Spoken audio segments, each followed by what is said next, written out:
Caballero Luna es un superhéroe al que no estamos acostumbrados, tiene un trastorno de identidad disociativo, es un problema de salud mental. ¿Crees que este tema se trata correctamente en la ficción?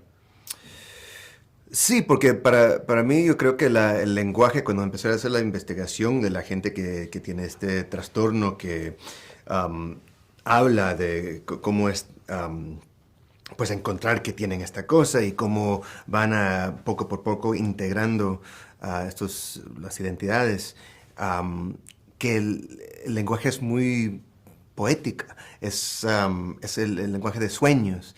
Hablando del sistema internal que tienen, que a veces es un labyrinth, a veces es un castillo, a veces es de diferentes cosas así. Hablan de brujas, de niños, de monstruos.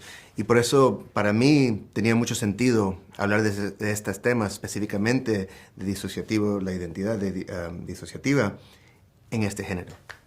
¿Y cómo preparaste tu personaje? No sé si hablaste con algún especialista, hiciste alguna... Sí, hablé con especialistas y para mí, la Biblia para mí fue un libro que se llama La mente fracturada, de Robert Oxman, que habla de la investigación propia es de él, que poco por poco se fue enterando que este es el trastorno que tenía. Ujú. Bueno, el género de los superhéroes ha evolucionado mucho en muy poco tiempo. Ahora son más maduros, más oscuros, como el caso de tu personaje. Podría considerarse incluso un antihéroe. ¿Crees que ya hemos olvidado un poco ese estereotipo de que es un género menor, que se pueden contar cosas trascendentes, importantes a través de una serie Sí, de creo superhéroes? que para mí lo más importante es no ser estereotípico, ¿verdad? Se puede crear cosas en este género que son únicas, que no se han visto. Y también a veces pienso de las obras griegas antiguas que hablan de dioses y hablan de cosas reales en la sociedad, pero usan el lenguaje de dioses para poder tener un poco de distancia. Y para mí ese fue el reto. ¿Cómo podemos hablar de estas cosas serias, emocionales, en este lenguaje? Ujú. Bueno, en alguna ocasión has asegurado que querías huir un poco de las grandes producciones o descansar de ellas, porque has elegido entrar a formar parte del universo Marvel, que es una superproducción. No, es la verdad, y fue difícil. No sabía qué hacer porque me vino yo no puedo controlar lo que me viene, ¿verdad? Y instintamente quería decir, ok, no, eso no es para mí. Ya dije que quería hacer las películas más pequeñas, ya salí de eso.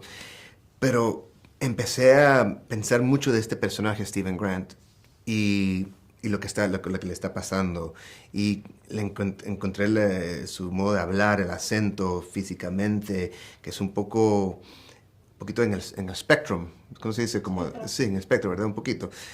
Y lo empecé a hacer en casa, para mis niños, a mi esposa, y se empezaron a reír, le encantaron. Era muy gracioso y amable el personaje.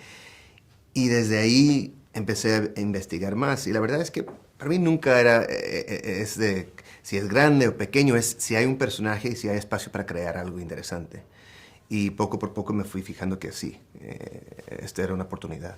Ujú. Sí, porque bueno, los pocos capítulos que hemos podido ver vemos que es una serie de personaje, ¿no? O sea, no es Exacto, una serie, es una serie exacto. íntima, es una serie en la que él se va mostrando y se va... Y que no se ha visto en el Marvel Universe todavía.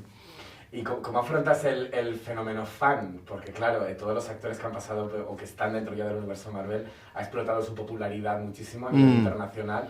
¿Cómo afrontas tú eso?